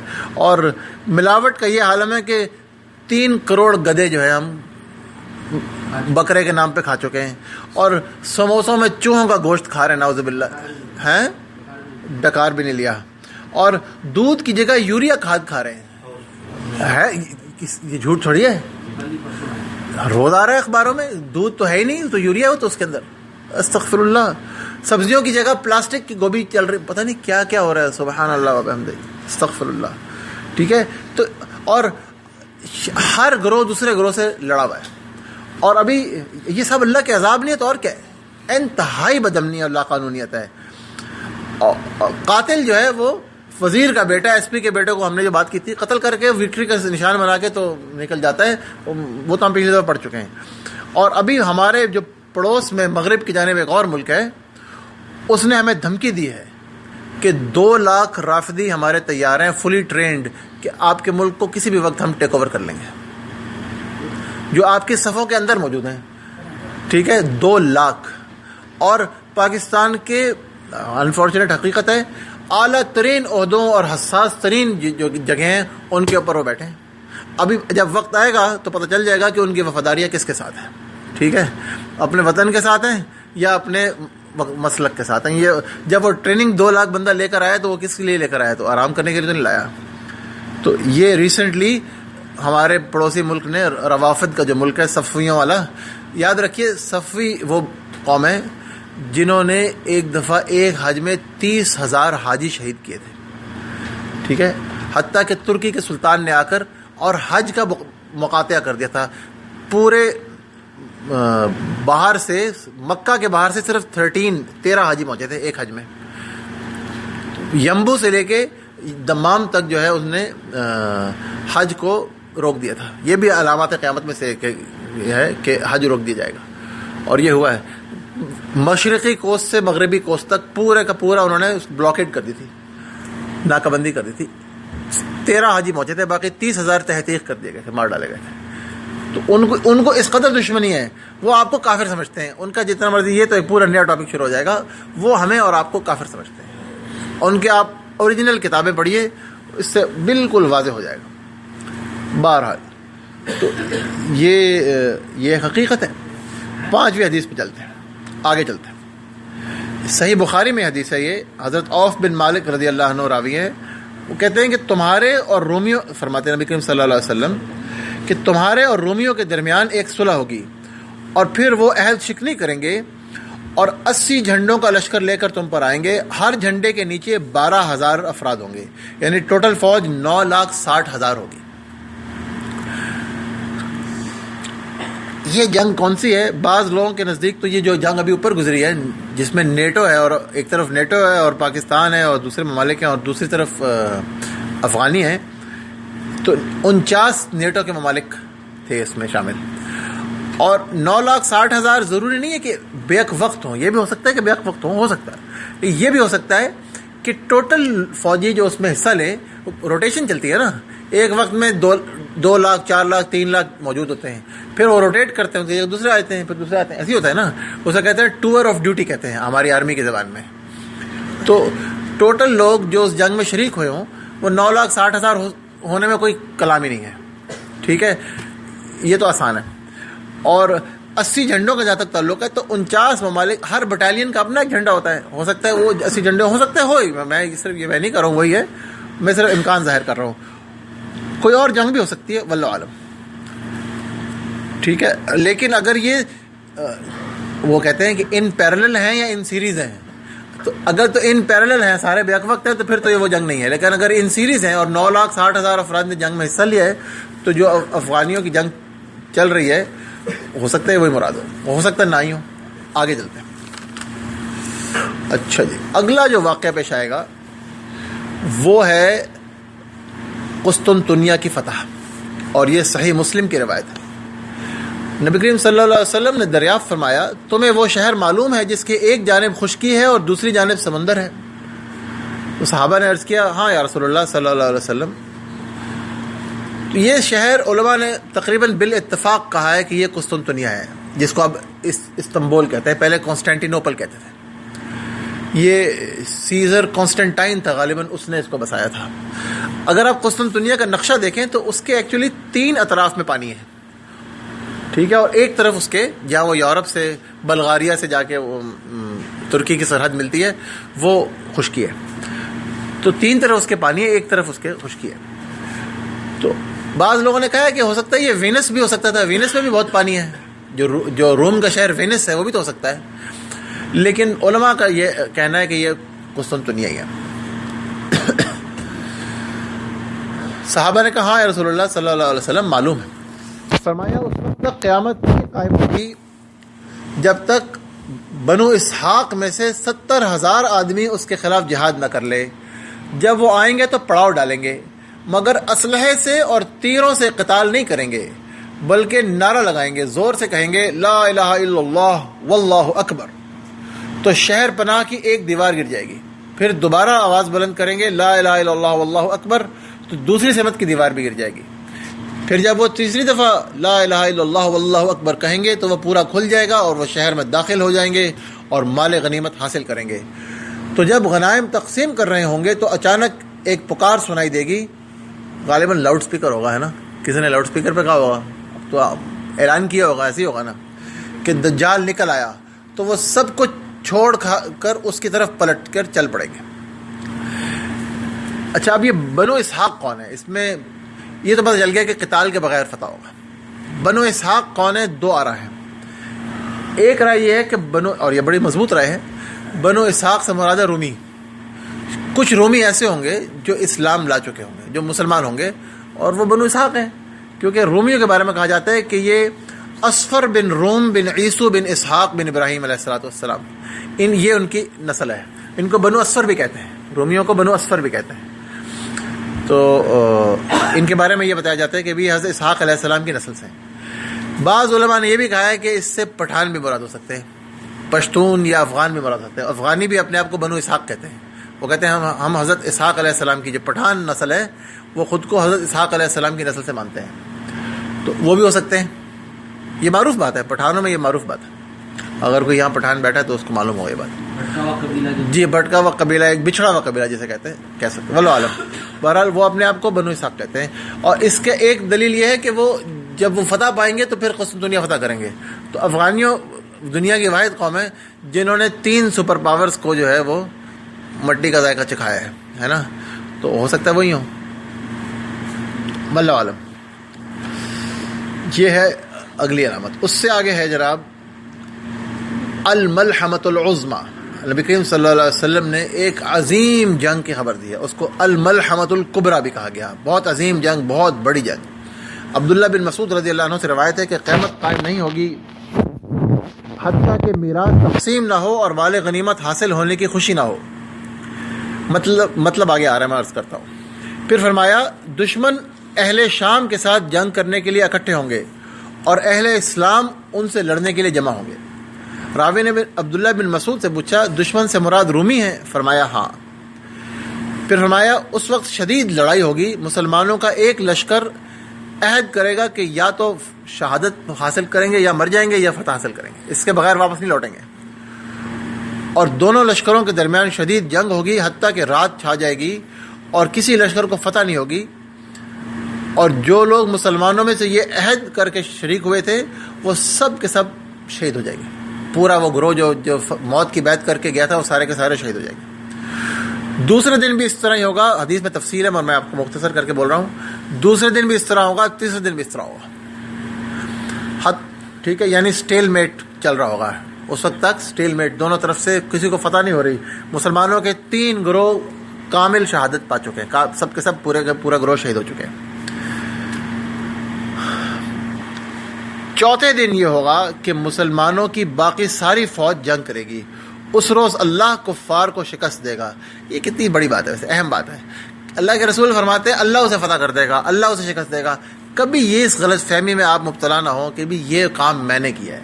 کوئی بھلا کام ہو جائے نا ہم سے غلطی سے تو یہ سمجھ لیں کہ اللہ نے ہم پر فضل کیا ہے، اس کا شکر گزار ہو. دل میں تکبر نہ آنے دیں کہ بھئی یہ میں نے کیا ہے. یہ بڑی اہم بات ہے. اللہ کے رسول، اور حقیقت یہی ہے، اگر حقیقت نہ ہوتی اللہ کے رسول نہ فرماتے صلی اللہ علیہ وسلم. تو اللہ ان کو شکست دے گا اس روز. ہاں لیکن اس شکست کے لیے اللہ نے یہ شرط رکھی ہے کہ آگے یہ جا کے لڑیں گے. ٹھیک ہے, اپنی محنت کرنی ہے, اپنا ایفرٹ کرنا ہے. اچھا, تو اس روز ایسی شدید لڑائی ہوگی کہ ایسی شدید لڑائی اس سے پہلے کبھی بھی نہیں دیکھی گئی ہوگی. ایک پرندہ ان کی لاشوں کے اوپر سے اڑ کر گزرنا چاہے گا تو اڑتے اڑتے اسے موت آ جائے گی, وہ میدان جنگ کو پار نہ کر سکے گا اور اس سے پہلے گر کے مر جائے گا. اتنا بڑا میدان جنگ ہوگا. اسی لیے بعض لوگوں نے شک ظاہر کیا کہ یہ نیوکلیئر وار ہوگی. اتنا بڑا میدان جنگ جس میں اتنے لوگ مرے, ہزاروں لاکھوں, واللہ عالم. بعض لوگوں کا یہ شک ہے. اگر ایک باپ کے 100 بیٹے ہوں تو ان میں سے صرف ایک زندہ بچے گا, یعنی 99% مقتول ہوں گے. اتنے زیادہ مقتول ہوں گے. اب ایسی حالت میں اگر مال غنیمت کی خوشی ہوگی تو کسے ہوگی؟ جس شخص کے بھائی اور بیٹے شہید ہوئے ہوں سارے, تو ظاہر ہے اس کو کیا خوشی ہوگی بیچارے کو مال غنیمت سے. اور غنیمت کن لوگوں میں تقسیم کی جائے؟ وہ ہیں ہی بہت ہے, تھوڑا تقسیم کے لیے بڑا حساب لگانا پڑتا ہے. بھائی ٹوٹل بندے کتنے ہیں, سوار کتنے تھے, پیادے کتنے تھے, اس کے 2 حصے ہیں, اس کے 1 حصے. ہم نے پڑھا تھا جب یہ جو غزوہ طائف کا جو غزوہ ہوا تھا حنین, اس میں ہم نے سارا پڑھا تھا حساب کیسے لگایا تھا. تو اسے ضرورت ہی نہیں پڑے گی, بہت ہی تھوڑے لوگ بچیں گے. اسی دوران مسلمان اس سے بھی بڑی آفت کی خبر سنیں گے. ایک زوردار آواز آئے گی کہ ان کے پیچھے اہل و عیال میں دجال ظاہر ہو گیا ہے. یہ سنتے ہی جو کچھ ان کے پاس ہوگا وہ غنیمت جو مل رہی تھی وہ بھی چھوڑ دیں گے. وہ اسے چھوڑ کر واپس بھاگیں گے اور 10 سواروں کو خبر لینے کے لیے آگے بھیجیں گے. اور رسول اللہ صلی اللہ علیہ وسلم نے فرمایا, میں ان سواروں کے نام اور ان کے باپوں کے نام بھی جانتا ہوں اور ان کے گھوڑوں کے رنگ بھی پہچانتا ہوں. اس روز وہ روئے زمین پر سب سے بہتر سوار ہوں گے, یا یہ فرمایا کہ زمین کے سب سے بہترین سواروں میں سے وہ ہوں گے. واللہ عالم. اور یہ صحیح مسلم کی روایت. بعض لوگوں نے کہا ہے کہ گھوڑوں سے مراد ہے ان کے, ہو سکتا ہے ایئر کرافٹ ہو. یہ بھی اللہ کے رسول نے تفصیل سے نہیں بتایا. رنگ ان کا میٹالک رنگ کیا بتاتے ان کو, بتا بھی سکتے تھے. لیکن بعض لوگوں نے کہا ہے کہ اس زمانے تک جب یہ واقعہ ہوگا, واللہ عالم کب ہوگا, انسان پرانے ہتھیاروں کی طرف لوٹ آئے گا. یعنی تیر تلوار وغیرہ اور گھوڑے یہی چل رہے ہوں گے. اور اس کی اور وہ علامت یہ دیتے ہیں کہ وہ تلواریں زیتون کے درختوں سے لٹکائی ہوں گی, یہ بھی آیا تھا. اور یہ کہ رات کو جنگ نہیں ہوگی. اب تو پوری رات جنگ ہوتی ہے, تو رات کو جنگ نہ ہونا جو ہے یہ ظاہر کرتا ہے کہ شاید پرانے ہتھیار آ گئے ہوں دوبارہ. واللہ عالم, وی ڈونٹ ریلی نو. یہ اللہ اور اس کا رسول ہی بہتر جانتے ہیں صلی اللہ علیہ وسلم. مگر یہ ہوگا. یہ بھی جو آخری 2-3 جنگیں میں نے آپ کو بتائی ہیں, اس میں یہ بھی رائے ظاہر کی جاتی ہے کہ اس میں مسلمانوں کا جو امیر ہوگا وہ غالباً جناب امام مہدی رحمہ اللہ ہی ہوں گے. وہ کیسے ہوں گے وہ آگے پڑھیں گے انشاءاللہ. ابو داؤد کی روایت ہے کہ جنگ عظیم اور قسطنطنیہ کا فتح ہونا یہ 6 سالوں میں ہو جائے گا, اور 7ویں سال دجال نکل آئے گا. جب قسطنطنیہ فتح ہوگا نا, جب اس طرح پرامن طریقے سے, تو 7ویں سال دجال آ جائے گا. یہ سمجھ لیجیے, یہ صحیح روایت ہے. اور یہ بھی حدیث میں آتا ہے, ابن ماجہ اور مستدرک حاکم کی روایت ہے کہ جب جنگیں شروع ہوں گی تو دمشق سے اجمی اٹھائے جائیں گے جو سب سے بڑھ کر شہ سوار ہوں گے. حدیث میں ہے کہ ایک اجمی شخص اٹھے گا جو سب سے بڑھ کر شہ سوار ہوگا, اور اس کے پاس بہترین ہتھیار ہوں گے, اور اللہ تعالیٰ اس کے ذریعے اپنے دین کی مدد فرمائے گا. لیکن اس کے ترجمہ یہ بھی کیا جا سکتا ہے کہ اجمی لوگوں کا ایک لشکر اٹھایا جائے گا اور وہ بہترین سوار ہوں گے. اب یہ اور دمشق کا ذکر ہو رہا ہے. اور مزے کی بات یہ ہے کہ آج بھی جو عرب میں جنگیں چل رہی ہیں, اب تو جنگوں کا موسم تو شروع ہو چکا ہے 4-5 سال سے, اس میں اجمی اور یورپینس اور چچنینز اور پتہ نہیں کہاں سے, اور بنگلہ دیش سے اور انڈونیشیا سے لوگ پہنچے ہوئے ہیں. میں حق اور باطل کی بات نہیں کر رہا ہوں, مگر یہ ہوا ہے, وہ بات ڈسکس کریں گے جب انشاءاللہ اگلی دفعہ. لیکن اجمی جو ہے وہ پوری دنیا سے پہنچے ہوئے ہیں. ٹھیک ہے, یہ ایک فنومنا ہے جو ہم نے یہاں دیکھ لیا ہے. یہ اگین یہ جو ہے واللہ عالم. اچھا جی, اب اگلی حدیث سنیں ذرا غور سے. یہ ذرا کمپریہنسو حدیث ہے, ابو داؤد اور احمد میں ہے, اور شیخ البانی نے اس کو صحیح کہا ہے. شیخ البانی ذرا مشکل سے صحیح کہتے ہیں, کڑی شرائط ہے ان کی. فرماتے ہیں وہ وقت آنے والا ہے کہ دوسری اقوام آپس میں تم پر حملہ آور ہونے کی دعوت اس طرح دیں گی جس طرح کھانے کے لیے آپس میں بلایا جاتا ہے. ہاں میں آپ کو مثال کے طور پہ کہہ رہا ہوں، آؤ جی افغانستان پہ حملہ کرتے ہیں، آؤ جی عراق پہ حملہ کریں، صومالیہ پہ، یمن پہ، لیبیا پہ. پہلے تو امریکہ اور یورپینس کرتے تھے، اب وہ سیریا پہ انہوں نے، روس نے کہا یار ہم کیوں پیچھے رہے ہیں، ہم بھی کر لیتے ہیں، آؤ جی سیریا پہ حملہ کرتے ہیں. اور روس اور ایران مل کر جناب سیریا پہ حملہ کر رہے ہیں. ٹھیک ہے نا. پہلے وہ یو این کیا کہتے ہیں، امریکہ اور EU والے کر رہے تھے، اب انہوں نے کہا جی ہم بھی کریں گے. حدیث پوری ہو گئی. اچھا تو صحابہ نے عرض کیا، صحابہ بڑے حیران ہوئے، کفار کی یہ جرت، مطلب صحابہ کے ہوتے ہوئے تو بیچارے ان کی جرت نہ ہو سکتی تھی. پوچھا یا رسول اللہ صلی اللہ علیہ وسلم کیا یہ اس لیے ہوگا کہ ہم اس وقت بہت تھوڑے ہوں گے؟ فرمایا نہیں، بلکہ تم اس دن کثیر ہوگے. آج کتنے ہیں؟ 1.5-2 بلین کے لگ بھگ ہیں، 1.5-2 بلین مسلمان ہیں، لیکن تم سیلاب میں بہتے ہوئے کوڑا کرکٹ اور کچرے کی طرح ہوں گے. حدیث کے الفاظ ہیں غصا، قرآن کریم کا لفظ ہے بائی دا وے، غصا ہے نا، سورہ اعلیٰ میں استعمال اور بھی کئی جگہ استعمال ہوا ہے. تو فجالہ غصا، کچرا، کوڑا کرکٹ. ٹھیک ہے. اور اللہ کوڑا کرکٹ مسلمان تب ہوتا ہے جب اس کے دل سے ایمان نکل جاتا ہے. ٹھیک ہے نا. جس کام کے لیے اس کو تخلیق کیا گیا اس کے بجائے دوسرے کاموں میں پڑ جائے نا تو پھر وہ کوڑا کرکٹ بن جاتا ہے. اور اللہ دوسروں کے دلوں سے تمہاری ہیبت اٹھا لے گا، اور تمہارے دلوں میں وہن یعنی بیماری، ضعف، کمزوری، یہ بھی قرآن کریم کا لفظ ہے. انی وہن العظم منی قرآن میں آتا ہے.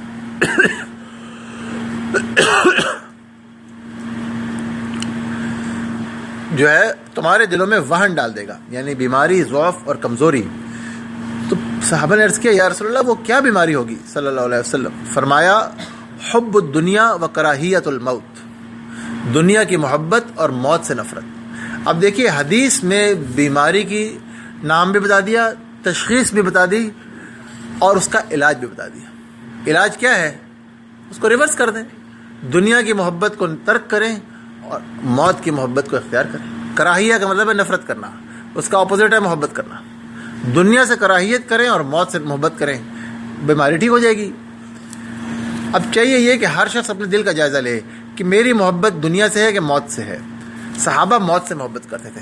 صحابہ جا کے رومیوں کے اور ایرانیوں کے دربار میں کہا کرتے تھے کہ تمہارا واسطہ ایک ایسی قوم سے پڑا ہے جو موت سے اس طرح محبت کرتی ہے جس طرح تم شراب سے اور دنیا کی چیزوں سے محبت کرتے ہو. ٹھیک ہے. تو ہمیں تو موت سے محبت ہے، ہم نے تو اپنے محبوب سے ملنا جا کے. ایسی قوم کو کوئی نہیں ہرا سکتا، یاد رکھیں.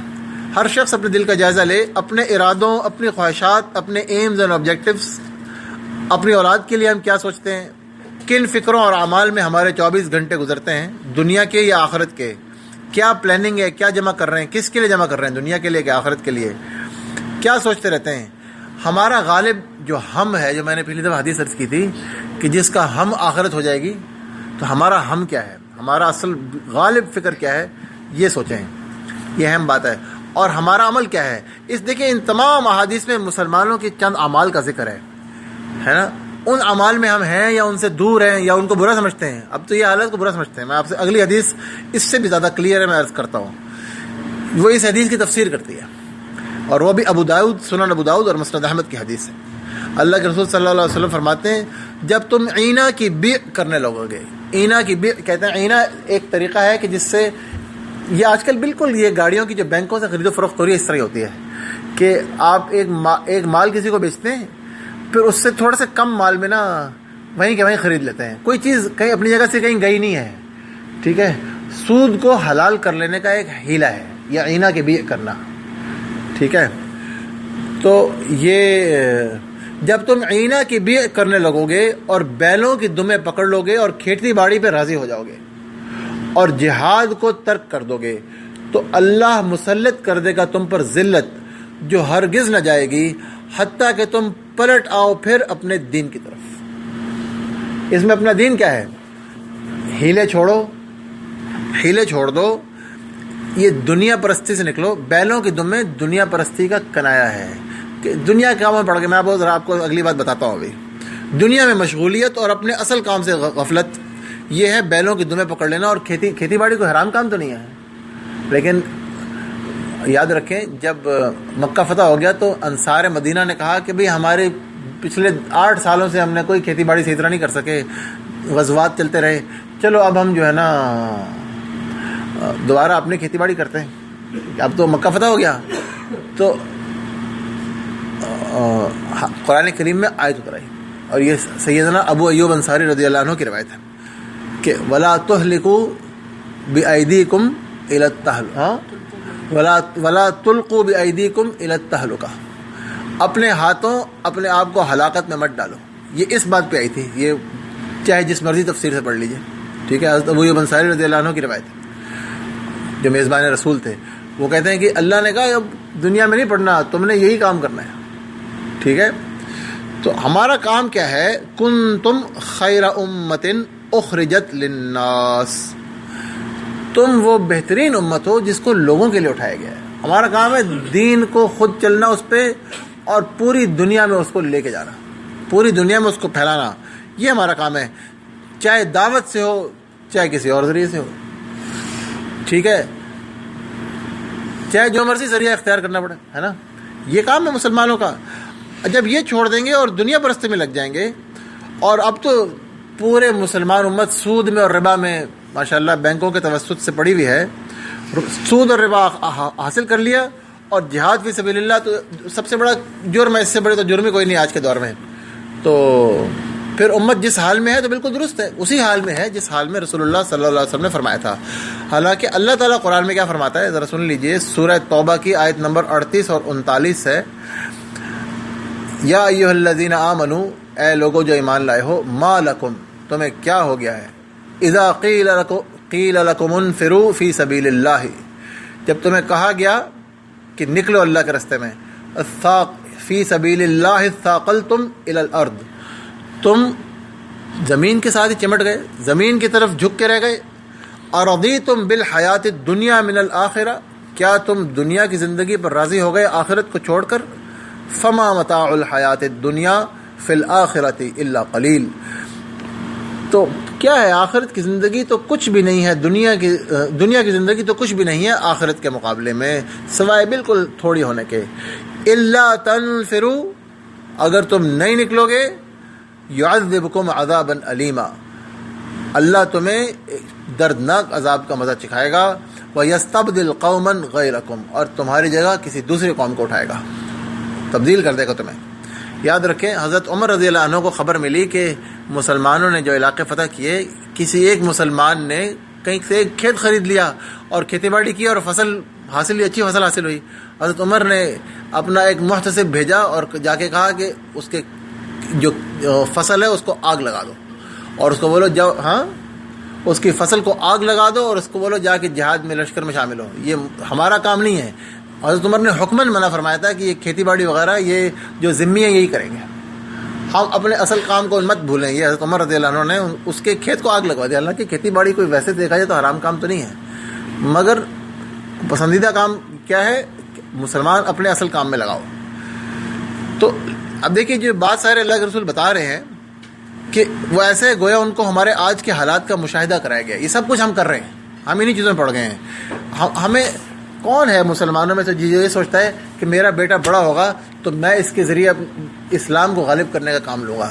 ہر ایک کہتے ہیں میرا بیٹا بڑا ہوگا، یہ ڈاکٹر بنے گا، انجینئر بنے گا، یہ جناب پیسے کمائے گا، خوب دنیا میں کھا کے موٹا ہوگا اور پھر کس دن ہارٹ اٹیک سے مرے گا.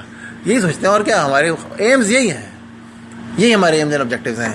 کوئی بھی اپنی اولاد کے لیے یہ نہیں سوچتا کہ بھئی ہم اور ہمارے بچے دین کو غالب کرنے کا سبب بنے، جنتی بنے.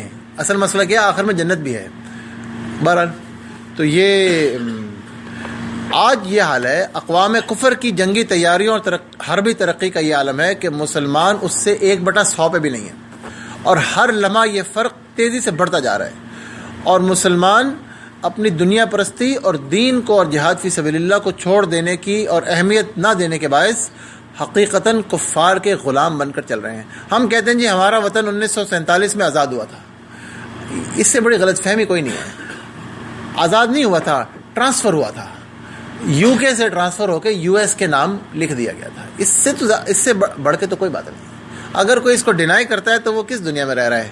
یہ ایک ہینڈنگ ٹیکنگ اوور ہوئی تھی، اسی نظام کفر کا جز بن کر ہم راضی ہیں، اور کوئی اس کے برخلاف بات کرے تو اس کو ٹالریٹ نہیں کرتے. اور گویا ہم اس طرح ہیں کہ گویا آخرت اور قبر وغیرہ تو کبھی آنا ہی نہیں. ہے نا. ہمارا یہ حال ہے, ہم سمجھتے ہیں قبر اور آخرت وغیرہ روز دفن کرتے ہیں رشتہ داروں کو اور دوستوں کو, لیکن اس کے بارے میں نہیں سوچتے کہ بھی یہ کیا ہوگا, اس کا کیا بنے گا. حالانکہ اللہ پاک دیکھیے کفر کے نظام کے تحت مسلمان کا رہنا یہ قرآن کریم میں ان تھنکیبل ہے. یا اگر آپ کسی شہر میں ہیں جہاں کفار رہتے ہیں, کفار غالب ہیں, یا وہاں سے نکل جاؤ یا وہاں پہ دین کو غالب کرو, انہی کے ساتھ مزے سے کھاؤ پیو رہنا. اللہ پاک کے رسول کے اللہ پاک کیا فرماتا ہے سورہ آل عمران آیت نمبر 100, یا ایھا الذین آمنوا, اے لوگو جو ایمان لائے ہو, ان تطیعوا فریقا من الذین اوتوا الکتاب, اہل کتاب میں سے کسی گروہ کی اگر تم بات مان لو گے, یردوکم بعد ایمانکم کافرین, وہ تمہارے ایمان سے پھیر کر تمہیں دوبارہ کافر بنا دیں گے, وہ اپنے طریقوں پہ چلائیں گے. یہ ہو رہا ہے بعین ہی, یہی ہو رہا ہے. اوکے, یہ ٹاپک تو ابھی پورا ہوا. اب ہمارا اگلا ٹاپک ہے الامام المہدی. ہے ہمارے پاس ٹائم؟ کتنا ٹائم ہے؟ ہاں بس 5 منٹ ہی ہیں. آخری زمانے میں جب امت مسلمہ پر پے در پے مصائب آئیں گے جیسا کہ آ رہے ہیں, اور قیادتیں بھی طویل عرصے تک امت کے بجائے اپنی اپنی جیبوں کو بھرنے والی ہوں گی اور امت کا سوچنے والی نہیں ہوں گی, تو بالآخر اللہ سبحانہ و تعالی ایک شخص کو بھیجے گا کہ جو امت کا شیرازہ مجتمع کرے اور اسے دوبارہ دین پر چلائے. اور وہ نبی نہیں ہوگا بلکہ ایک ہدایت یافتہ شخص ہوگا. یاد رکھیے مہدی کا مطلب ہے ہدایت یافتہ. ٹھیک ہے, ہم جب کہتے ہیں تو کہتے ہیں خلفائے راشدین المہدیین. ٹھیک ہے, بالکل صحیح بات ہے. کسی شخص کو بھی جیسے کہا, یہ علماء نے لکھا ہے کہ ایسے ہی جیسے کسی کو کہا جائے صالح, وہ نیک آدمی ہے. تابعین سے یہ قول نقل ہے کہ انہوں نے کہا کہ صحابہ کے بعد پہلے مہدی جو تھے وہ عمر بن عبدالعزیز تھے. ٹھیک ہے, اور دوسرا جو ہوگا وہ المہدی, امام المہدی ہوگا, اور تیسرے المہدی حضرت عیسیٰ بن مریم ہوں گے. وہ بالکل ہدایت, ان سے بڑھ کر کون ہدایت یافتہ ہو سکتا ہے, اللہ کے رسول ہیں. تو یہ تینوں باتیں ٹھیک ہے علیہ الصلوۃ والسلام. بہرحال اس سے پہلے کہ مہدی آئے کئی علامات ہیں. ٹھیک ہے, پہلی علامت یہ ہے, بڑی مشہور علامت ہے, کہ صحیح مسلم کی روایت ہے کہ قریب ہے کہ عراق والوں کو غلہ اور نقدی آنا بند ہو جائیں. پوچھا وہ کیسے ہوگا, عراق میں نقدی اور غلہ نہیں آئے گی؟ فرمایا یہ پابندی عجم کی طرف سے لگے گی, وہ انہیں محروم کر دیں گے. پھر فرمایا کہ قریب ہے کہ شام والوں کے پاس بھی دینار اور غلہ آنا بند ہو جائیں. پوچھا یہ کیسے ہوگا؟ فرمایا یہ رومیوں کی طرف سے ہوگا. پھر تھوڑی دیر خاموشی کے بعد فرمایا اور میری امت کے آخر میں ایک خلیفہ ہوگا جو لوگوں کو مال دے گا جھولیاں بھر بھر کے گنے بغیر. غالباً یہ عراق اور شام کو آزاد کرائے گا, غالباً لگتا ہے یہ اس حدیث کی ترتیب سے معلوم ہوتا ہے. ٹھیک ہے, اور یہ صحیح مسلم کی روایت ہے, اور علماء کے نزدیک یہ مہدی کا, کیونکہ ایک اور جگہ امام مہدی کی یہ صفت بتائی گئی ہے. دوسری روایت میں آتا ہے, یہ بھی صحیح مسلم کی روایت ہے, کہ عراق اور شام کے ذکر کے بعد فرمایا اور روک لے گا مصر اپنا اردب اور اپنا دینار. یہ مصر کے وہ پیمانہ ہے غلے کا اور اس کی سکہ ہے, اور تم پلٹ جاؤ گے اسی حالت کو جس حالت میں شروع ہوئے تھے. اور یہ آخری کلمہ آپ نے 3 دفعہ فرمایا, یعنی دین ایک بار پھر اجنبی ہو جائے گا. جو پہلے ایک حدیث گزری تھی نا پچھلی دفعہ, دین اجنبی ہو جائے گا, تم پھر اپنی جس طرح شروع ہوئے تھے اسی حالت کو پلٹ جاؤ گے. تو علماء نے تفسیر میں لکھا ہے کہ پہلے یہ ہوگا کہ اجمی اور رومی عراق اور شام پر سینکشنز لگانے کے قابل ہو جائیں گے, اموال کو روکنے کے. عراق پر تو سالہ 1990 سے سینکشنز چل رہی ہیں, جب تک کہ یہ 2003 تک 13 سال سینکشنز رہی. 1 ملین کے قریب بچے اس میں مرے ان سینکشن سے. اور امریکن سفیر تھی یونائٹڈ نیشنز میں میڈلین آلبرائٹ, آپ نیٹ پہ جائیں آج بھی سرچ کریں. اس سے پوچھا گیا کہ تمہارے خیال میں اتنے بچوں کا مرنا جائز ہے, از اٹ ورتھ اٹ؟ اس نے کہا I think it is worth it. بالکل یہ اوپنلی ویڈیو آپ کو ملے گی. اس نے کہا ہاں میرا خیال ہے بالکل ٹھیک ہے, اتنے بچے اگر مر جائیں تو ٹھیک ہے. اس وقت تک 0.6 ملین یا 0.5 ملین بچے ان سینکشن سے مرے. اور اس عورت نے کہا, عورت ہے وہ, یہودن ہے ویسے, وہ آئی ہوئی وہاں سے ہے, جارجیا سے آئی تھی بدماش اوریجنلی. بہرحال تو وہ کہتی تھی کہ ہاں کوئی بات نہیں, اتنے بچوں کا مرنا بالکل ٹھیک ہے, کوئی حرج نہیں. سرچ کر لیں نیٹ پہ, آپ کو ویڈیو مل جائے گی. تو یہ تو عراق کے ساتھ ہوا. اور شام سے مراد اگر لیا جائے سوریہ, فلسطین, اردن اور لبنان کا پورا علاقہ, جو کہ اوریجنلی نبی صلی اللہ علیہ وسلم کے زمانے میں شام اس کو کہتے تھے, صرف سوریہ کو نہیں کہتے تھے. تو فلسطین میں غزہ آج بھی محصور ہے, اور دانے دانے کو ترس رہا ہے. ایسے ہی ہے نا, غزہ کا 3 طرف سے اسرائیل نے ناکہ بندی کی ہوئی ہے, اور حدیث کے تیسرے حصے کے مطابق چوتھی طرف سے مصر نے جو رفح کراسنگ ہے اس کو بند کیا ہوا ہے. مصر تو مسلمان ملک ہے, اس نے غزہ کی بلاکیڈ کی ہوئی ہے. وہاں سے بھی غزہ کو کچھ, وہاں زیادہ سخت بلاکیڈ ہے, ٹھیک ہے, تمام ترسیل وہاں سے روکی ہوئی ہے. گویا وہ بھی اپنا مال روکنے میں اسرائیل کا شریک ہے. مصر نے بھی اپنا اردب اور اپنا غلہ روکا ہوا ہے. ٹھیک ہے, ایک وقت تھا کہ دوسری قومیں مسلمانوں کو جزیہ دیتی تھیں. وہ ایک بادل گزرا ہارون اور رشید کے اوپر سے, تو ہارون نے کہا کاش کہ ادھر ہی برس جائے. وہ نہیں برسا, کہ دور جا رہا تھا, تو ہارون نے کہا اچھا جہاں بھی جائے گا تیرا خراج تو میرے پاس ہی آئے گا, کدھر جائے گا. ایسٹرن رومن سلطنت بھی ہارون کو جو ہے جزیہ دیتی تھی. ٹھیک ہے, ادھر سے چین والے جزیہ دیتے تھے کہ ہم پہ حملہ نہ کرنا, اور آج یہ حال ہے. تو لہٰذا حضرات یہ ایک دور ہے جو آ گیا ہے, اور ہم اس کو اپنی آنکھوں سے دیکھ رہے ہیں. امام مہدی کون ہوں گے, ان کی کیا صفات ہوں گی, نام کیا ہوں گے, ان سے پہلے کے اور چند حالات, چند اہم علامات ان کے آنے سے پہلے, ان کا اہم کام کیا ہوگا, اور ان کا اور حضرت عیسیٰ علیہ السلام کا کیا تعلق ہے, یہ سب انشاءاللہ ہم اگلی دفعہ پڑھیں گے. اللہ سبحانہ و تعالی ہمیں سمجھنے کے اور عمل کرنے کی توفیق عطا فرمائے. آمین. سبحان ربک رب العزت عما یصفون والسلام علی المرسلین والحمد للہ رب العالمین.